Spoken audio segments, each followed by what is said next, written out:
Previously on The Revolution, British General Howe conquered the rebel capital of Philadelphia. Philadelphia under the British was a place of terrible suffering. But Franklin secured France's support for America after a decisive continental victory at Saratoga. It seems like a fool's errand. Franklin is sent to an absolute monarchy to ask them to fund a revolution against a king. Anyone in his right mind would have assumed that the best thing to do would have been to let the colonies and England destroy each other mutually. But the animus on the French against the English is so great. This is a very easy argument to make. The American Revolution, once a colonial uprising, was now a world war.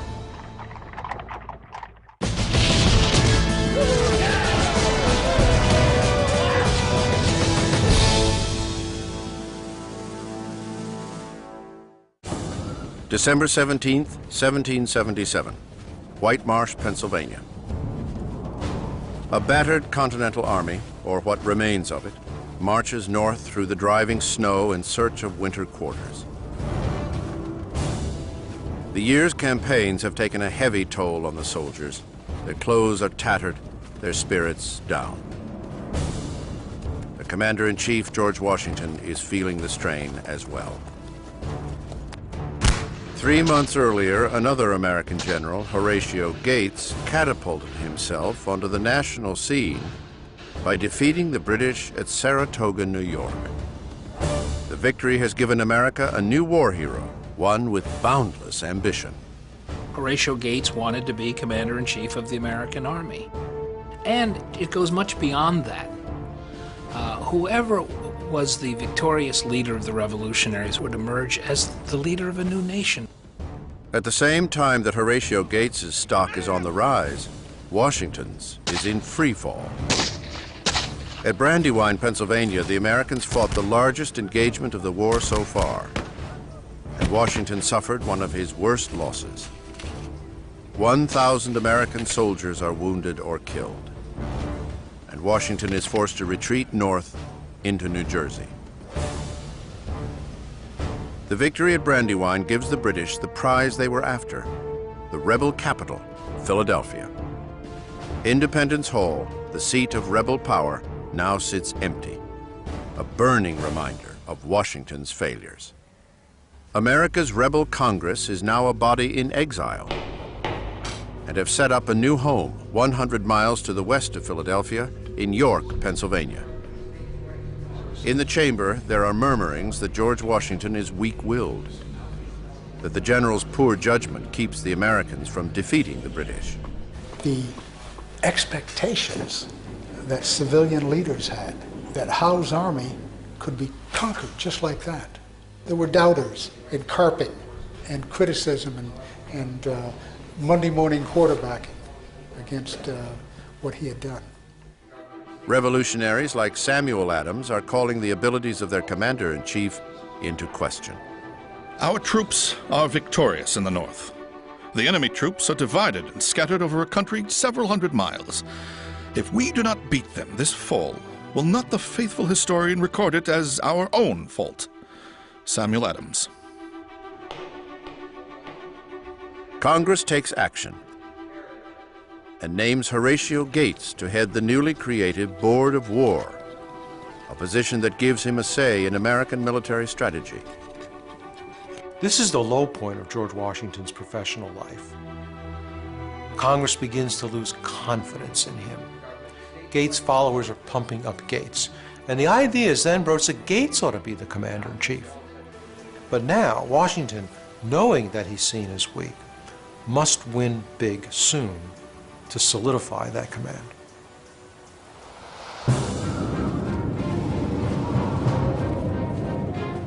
But the Continental Army is in no shape for a fight. And in 18th century warfare, winter is the time to rest, to train, to resupply.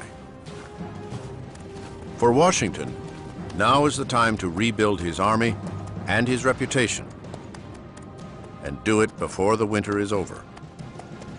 It will be an uphill battle at the soon-to-be storied Valley Forge. It is a strategic location, just 23 miles north of Philadelphia, Valley Forge is an ideal place from which to keep a close eye on the movements of the British Army and stop the enemy from pillaging the fertile countryside. Sitting on a plateau, the camp is easily defensible. Creeks and the Schuylkill River provide a natural fortification to the camp. But building and running a city a third the size of Philadelphia is a mammoth undertaking. Washington throws himself into the work. He designs the camp himself, down to the last detail. The layout of the barracks, the placement of roads, the location of its defenses. Washington enacts strict rules to fight typhus and dysentery. Soldiers who do not use proper privies face 5 lashes to be administered on the spot. Soldiers who contract venereal disease from prostitutes selling their services on the peripheries of the camp pay for their own treatment, $4 for the rank and file and $10 for the officers. These seemingly mundane tasks consume all of Washington's time. We might accuse him of being a micromanager, but in fact this was a situation that needed micromanaging. He has to really pay attention to the minutiae because it's the minutiae that's going to kill off his army. Dysentery and other camp diseases are going to create havoc in his camp unless matters of sanitation are attended to carefully. So he has to pay close attention to the details, and he does it really well. Washington's hands-on approach wins the admiration of his soldiers. And he assures the men that he himself will share in every hardship and partake in every inconvenience. During the first month of construction at Valley Forge, Washington chooses to live in a tent at the edge of the camp, alongside his army.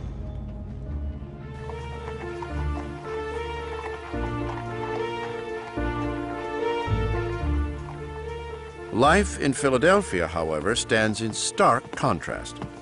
For the British, the winter break from the war brings a return to the creature comforts that status affords. The British Army is very warm and comfortable wherever they want to be, whether it's New York or Philadelphia. They have no problems. Their problem is deciding which tavern to drink at night. The British may have lost at Saratoga, but they hold the rebel capital and are savoring it for all it is worth. Evenings are filled by social gatherings, and each Thursday there is a ball where Philadelphia's high society loyalists mingle with the British officer class. Back at Valley Forge, the temperature hovers around freezing, and many of the soldiers are forced to wrap their feet in rags for lack of shoes. But the men make do, fighting off the cold by playing cards, mending their clothes, and learning new drills. For soldiers like Joseph Hodgkins, a 34-year-old cobbler from Massachusetts, letters from home are a bittersweet reminder of what has been left behind. My dear, I have looked for you till I know not how to look any longer. Monday afternoon I was very low in spirits, almost despair of your coming home. Brother Perkins and sister send their love to you. Your most affectionate companion till death, Sarah.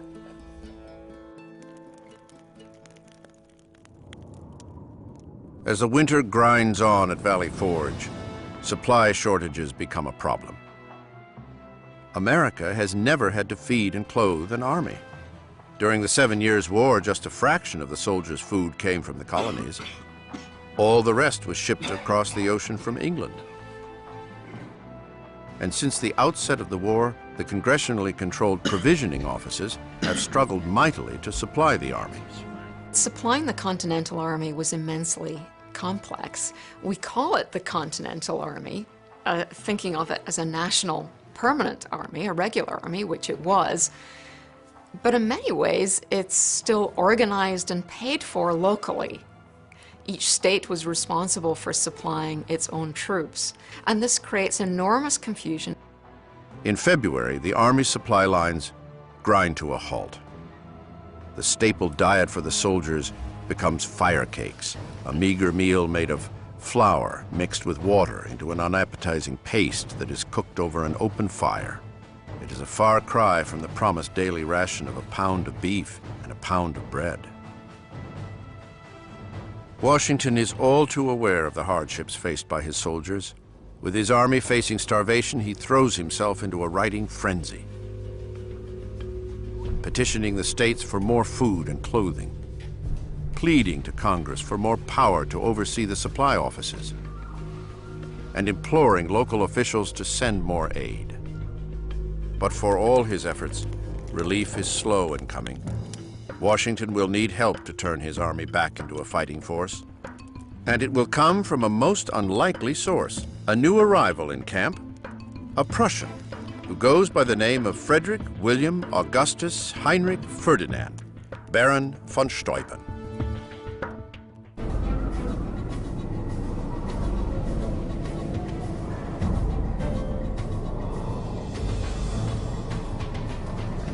February 1778. The winter at Valley Forge is taking a heavy toll on the Continental Army. 2,500 soldiers die from disease, more than have been killed in battle in the entire war. Thousands of others are incapacitated by sickness and hunger. Washington has done his best to hold his army together, but is still under pressure from Congress to mount a successful spring campaign and take back Philadelphia from the British. But to achieve that goal, he will have to enlist the help of others. On February 17th, a new recruit arrives in camp, sent by the American Congress to aid in the cause. He calls himself Frederick William Augustus Heinrich Ferdinand, Baron von Steuben, and wears the bejeweled cross of the Order of de la Fidélité, denoting an honorary knighthood from Prussia. Von Steuben carries letters of introduction, but no papers confirming his achievements, an omission that should be a clue, for the Baron is stretching his story, just as he's stretched his name. He has never risen higher than the rank of captain, and he has been turned down for service by the French, Spanish, and German armies. Amidst rumors, he has taken familiarities with young boys, which the law forbids and severely punishes. In short, von Steuben has come to the only army in the world that will have him, the Americans. The Baron's past may be shrouded in mystery, but Washington is desperate for leadership, for officers with European training. He puts von Steuben right to work. The task, to create a single method of training, a critical step towards a more professional army, and to do it before the winter is over. Von Steuben embraces the opportunity. The Baron starts small, spending hours each day working directly with a model unit that will be used to train the rest of the army. Baron von Steuben is a remarkable figure. Von Steuben's genius was the ability to distill the complexity of state-of-the-art European drill tactics into a digestible form to this raw material that was the American soldier. They are tactics that are new to Washington and his army, tactics learned during the Baron's service in the Prussian army. But he makes an important adjustment in the way he teaches them. Von Steuben recognized that he was not dealing with Prussian conscripts. He recognized the individuality and the Republican notions of the population of troops that he dealt with, and he was able to take principles and tactics and give them to this force in such a manner that they were willing to receive it and that they were able to transform themselves from virtuous Republicans into soldiers in a professional army. Under von Steuben's tutelage, the soldiers learn how to form solid, orderly columns, how to properly load and fire a weapon in formation, and the proper use of a bayonet. The army that comes out of Valley Forge is in many ways much more sophisticated one than the one that goes in there. Von Steuben brings a new level of professionalism to the army, and that by itself creates its own sense of professionalism. It creates its own sense of belonging. They're belonging to something larger than themselves. In a matter of weeks, the ragtag unit is marching in lockstep.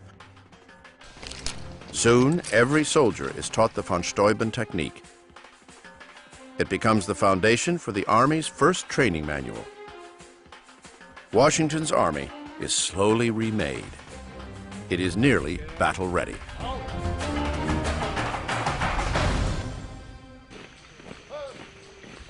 In March, spring finally comes to Valley Forge. The dark months of winter begin to fade away. Yet food shortages have been a recurring problem. For the young General Nathaniel Greene, watching his army go hungry is more than he can bear. At 35, the formidable Greene is a rising star in the army, even though he is an unlikely soldier. Born in Rhode Island, Greene is a successful merchant from a devout Quaker family that loathes war. But he is ambitious and fiercely loyal.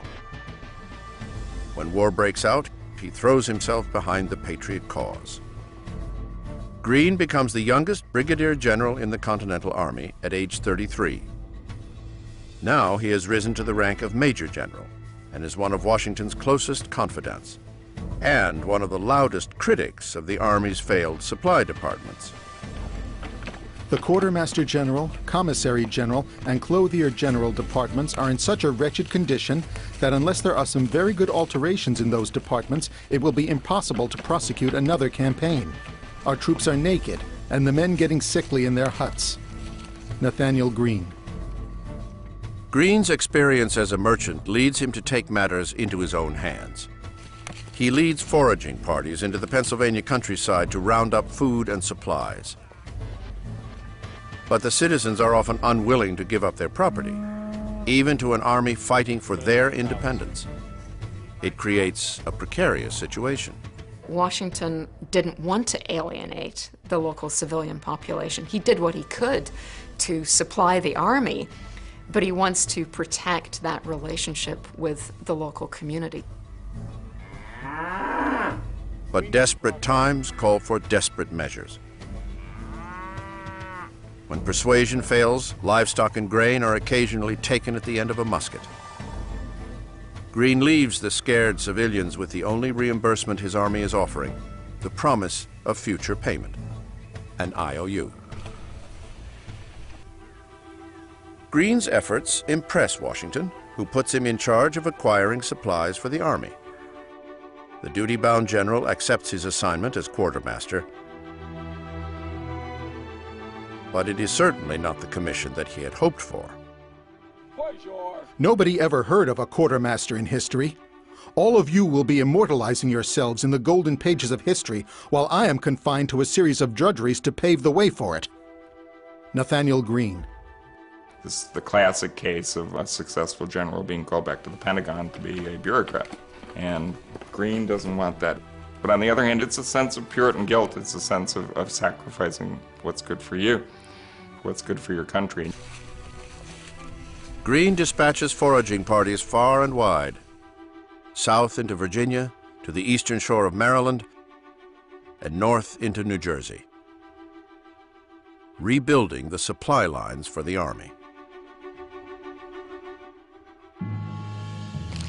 The efforts of Baron von Steuben and Greene over the winter at Valley Forge have given Washington confidence that he has an army that is now ready to take the fight to the British.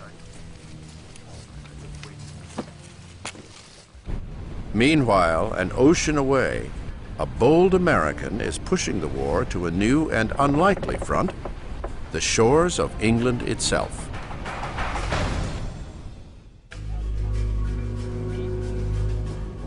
April 1778. The long winter at Valley Forge has finally come to an end. The Continental Army continues to train in preparation for the summer campaign, one that Washington hopes will bring a much-needed military victory and vindication for his previous losses. But the fighting season is still months away. For now, all the general can do is ready his troops. Unbeknownst to Washington, though, the war for independence is spreading to a new and unexpected front, across the ocean.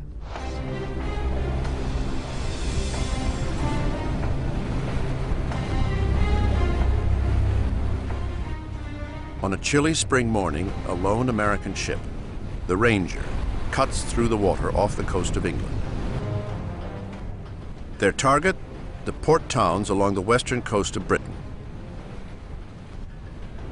It has been 700 years since anyone has raided these shores. 700 years since a foreigner has rained terror on the inhabitants of the British mainland. The architect of this bold plan? John Paul Jones. At first sight, the 31-year-old Jones is an unlikely captain. He is short in stature and soft in his speech. But the Scottish-born Jones is already a veteran sailor. Jones is a proud man. He's a very handsome man, almost beautiful to look at. He's wearing a British naval uniform. Now you may wonder, why would an American naval officer wear a British Navy uniform? Because he thought it was better looking. Jones is the son of a gardener who set out for the open sea at the age of 13 to make a name for himself working on merchant and slave ships.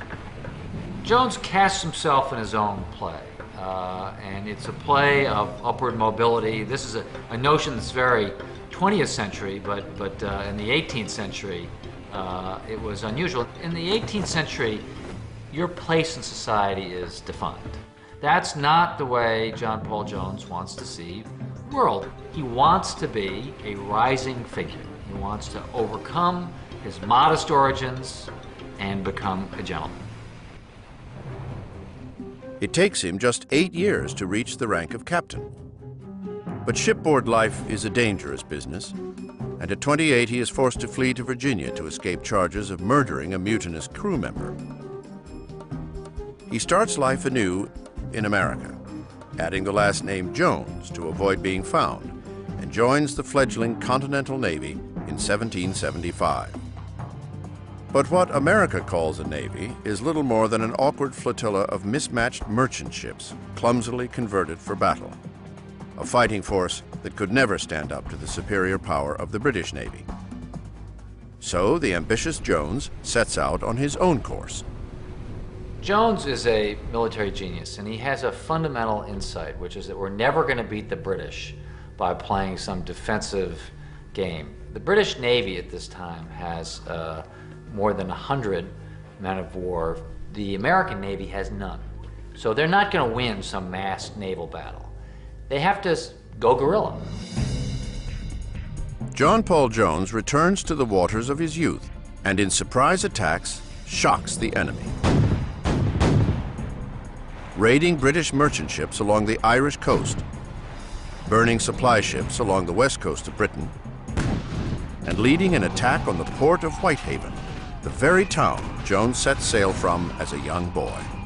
The idea is to terrorize the British people, to show them that the cost of suppressing the American Revolution is going to be high, to take the fight home to the Brits. It is a strategy that has an immediate effect. News of the raids hits London like a thunderclap.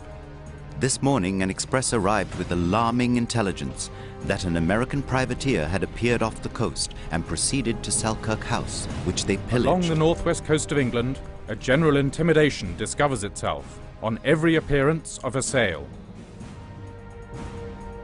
But for his tactics, raiding towns and taking merchant ships, Jones becomes known as the Pirate Jones. It is a label that plagues him.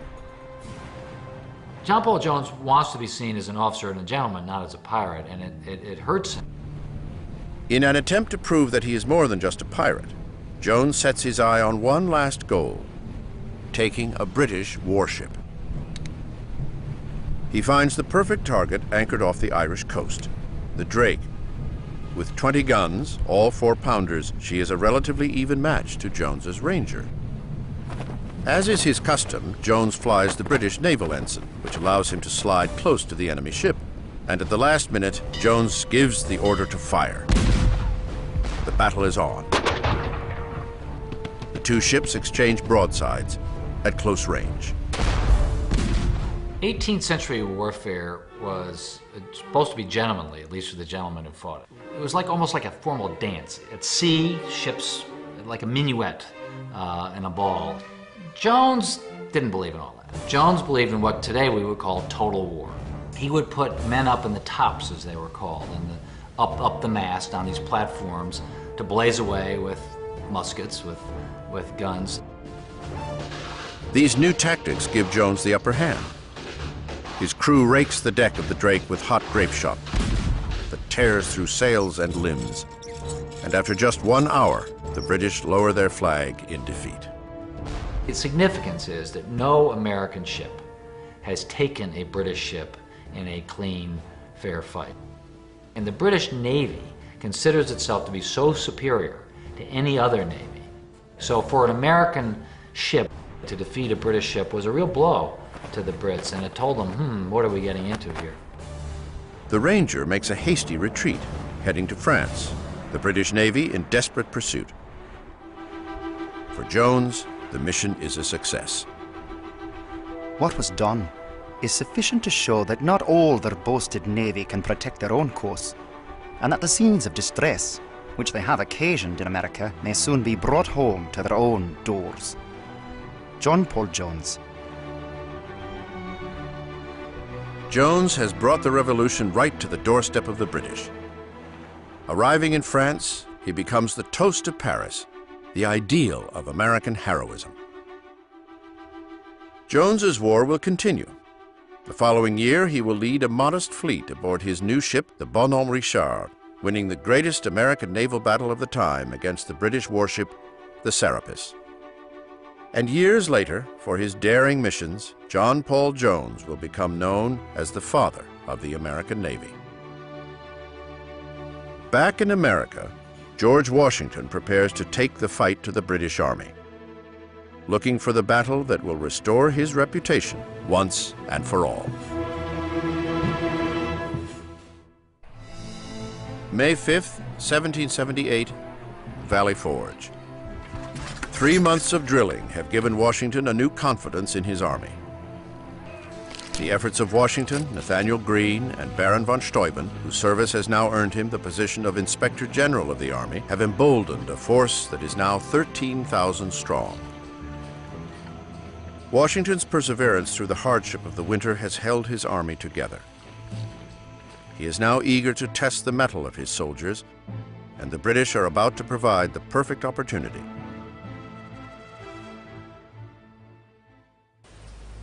British headquarters, Philadelphia, Pennsylvania. A new commander-in-chief is taking over the British Army, Sir Henry Clinton. His predecessor, William Howe, recalled after the British loss at Saratoga. Clinton arrived in America in 1775 with Howe and General John Burgoyne. Both generals left America in defeat. Now, he is the last one standing. At the time of the American Revolution, positions of command devolved to the next man in the line according to seniority. Promotion was subject, with very few exceptions, to the rigid law of seniority. And in this case, Henry Clinton was the only choice because he was the next most senior officer following the recall of Howe.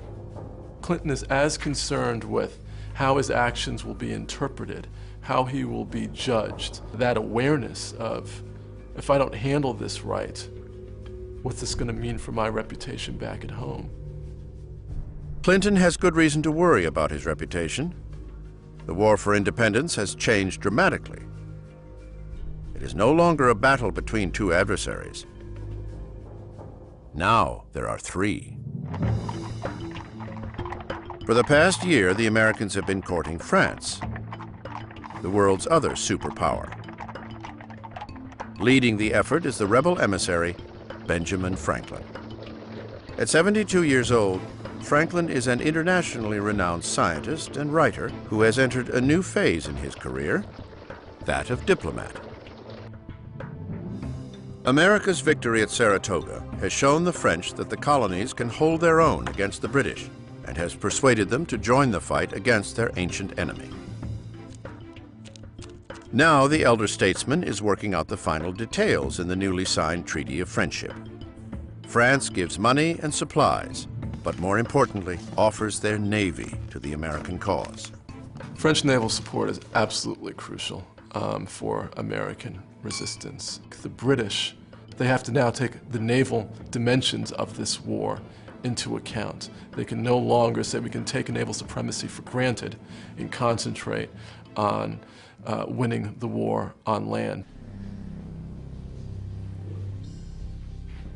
Back in Philadelphia, British General Clinton opens his first orders, which have just arrived from England.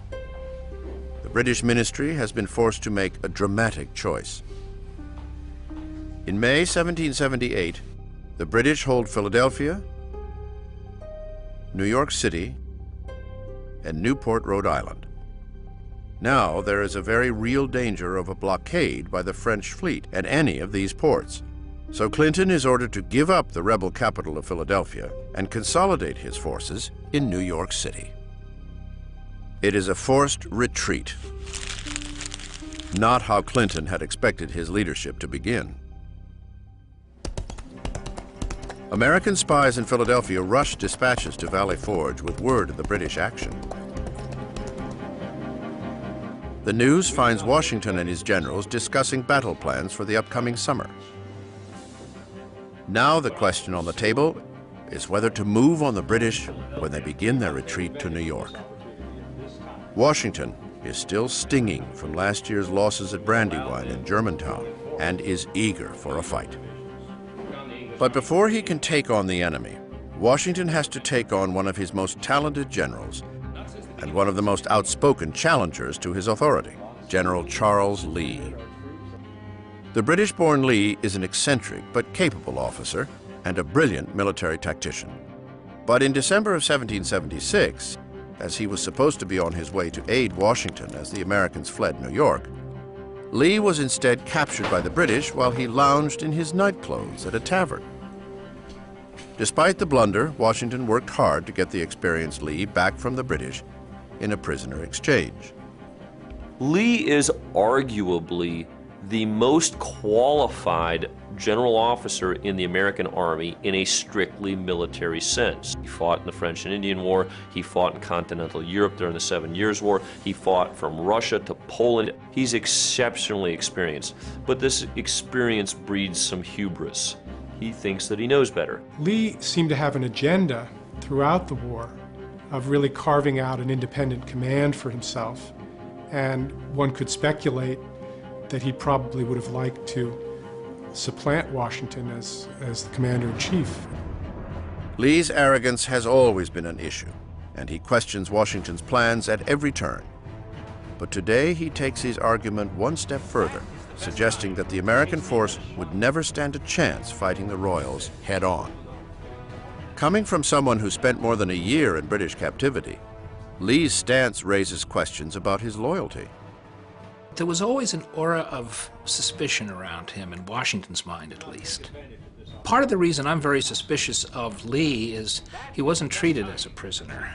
He had dinner with the other officers. He had a convivial life with them. It was not the kind of treatment that was given to other revolutionaries when they were captured. What none of the Americans knew at the time is that while in captivity, Lee had offered advice to the British as to how to beat the Americans and bring the conflict to an end. An act of treason that would color Lee's actions for the rest of the war.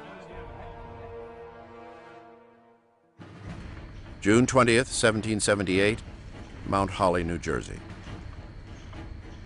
The main force of the British Army, 11,000 soldiers, have begun their withdrawal from Philadelphia to New York with a supply train that stretches more than 12 miles.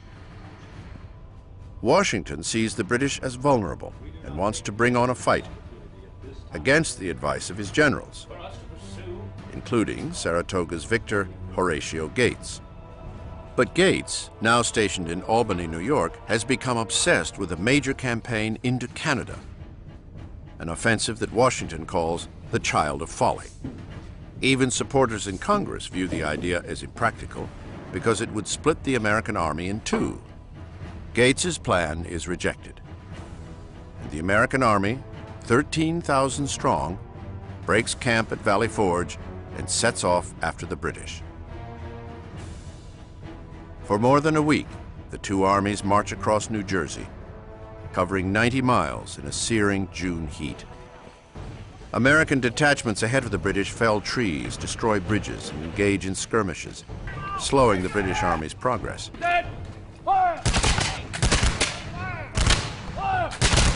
Until finally, Washington sees his opportunity for a full engagement.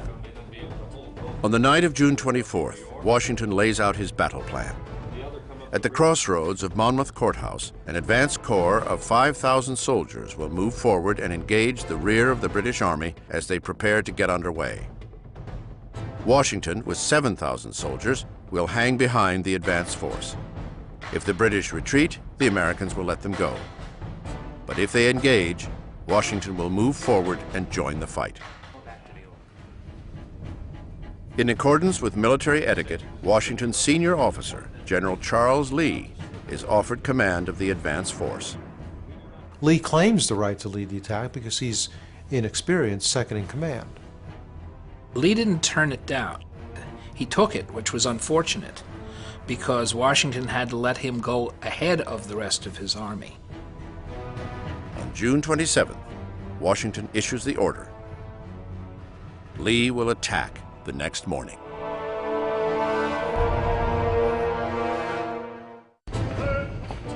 The British Army has been retreating across New Jersey for more than a week. And against the wishes of his generals, George Washington has set his army out in pursuit, seeking an opportunity to bring on a full engagement. Finally, at a crossroads called Monmouth Courthouse, the Continental Army catches up with the British. June 28, 1778. A devastating heat has engulfed the parched fields of eastern New Jersey. In the morning, General Charles Lee's men set off towards the British rear guard at Monmouth. Washington and 7,000 soldiers wait 7 miles behind Lee's troops. The general waits anxiously for word of the offensive, but so far, there has been none. His army has been trained and turned into a new and hard-fighting army, and that army and its commander are now convinced that they can beat any army on the face of the earth, and they are eager for the fight. And that fight comes on one of the hottest days of the war. Different records show that the heat was somewhere between 100 and 104 degrees on the morning of the battle. At noon, the first progress reports come in from Continental soldiers that appear to be in retreat. The news is unbelievable. Lee was not attacking. What was going on here? He had the strength, he had the trained men who knew how to maneuver now. Then all of a sudden he began to retreat when he should have attacked. In fact, Lee had no battle plan. Nothing. He was hopeful of victory somehow. It's obvious to all the men at Monmouth that there is no plan. The men retreat. Furious, Washington rides ahead and encounters General Lee himself. Washington personally rode up and took over and relieved Lee of his command. Nobody accurately knows what Washington said because it was almost sacrilegious to write down when George Washington swore. And whatever he called Lee, it was enough for Lee to get the idea and to get out of there. With Lee reprimanded, Washington turns his attention to a more urgent matter: the British Army, which is fast approaching. But for the British soldiers, marching in 100-degree heat in their full wool uniforms, it is an exhausting advance. We proceeded 5 miles in a road composed of nothing but sand, which scorched through our shoes with intolerable heat. The sun beating on our head with a force scarcely to be conceived in Europe, and not a drop of water to assuage our parching thirst. A number of soldiers were unable to support the fatigue and died on the spot. Lieutenant William Hale. At 1 o'clock, less than half a mile separates the British Army from the Americans. Washington must act fast, rallying the troops on the high ground of the field. Within an hour, the American soldiers have formed their ranks. The British arrive, hot and exhausted from their march, only to face a Continental Army in a strong defensive position. The winter's training at Valley Forge is paying off, and Washington knows it. He then does something astounding. He rides back and forth in front of his lines to rally the troops, putting himself in the line of fire, risking his life as he asked his own men to risk their lives. People who know Washington in the war think that he has a feeling of invincibility because he puts himself in the line of fire so often. He's almost convinced that he can't be killed. The British open up on him and miraculously miss him.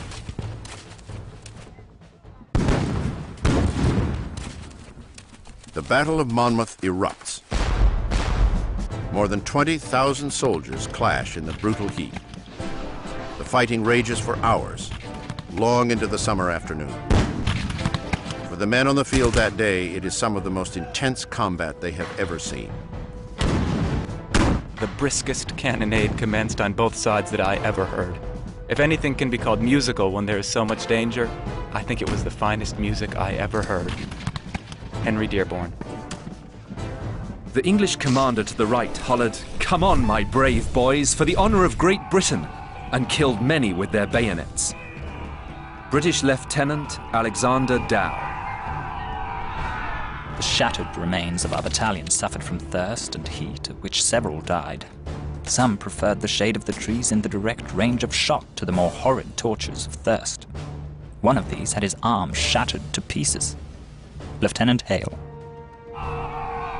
The British advance repeatedly, but Washington's men repel each of the assaults. In the thick of the fighting, a young woman named Mary Hayes Macaulay risks her life caring for the wounded and bringing water to the parched American troops.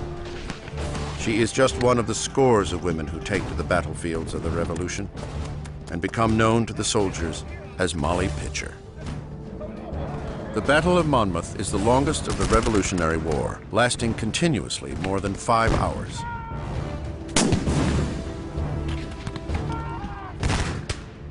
Sunstroke, not musket balls, is the biggest killer on this day. Scores of soldiers on both sides die from the heat. When the smoke had cleared at Monmouth, it was a draw. Washington knew, and the country knew, that this new army that had come out of Valley Forge was a good one. They had held their own against the British. This renews the public's spirit for the war and forever solidifies Washington's position as the unquestioned commander-in-chief.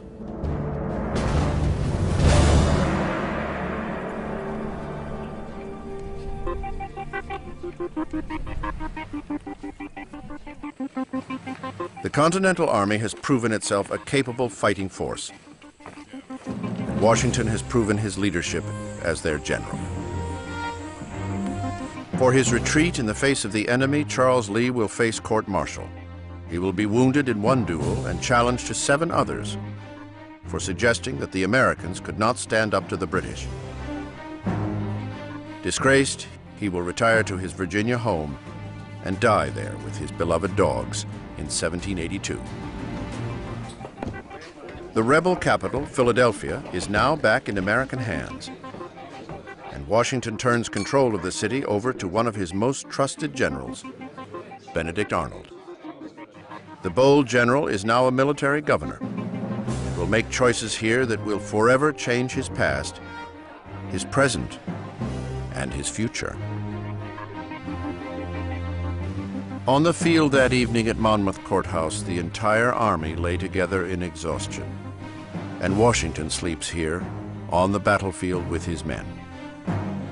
The French Navy is now under sail. Destination, America.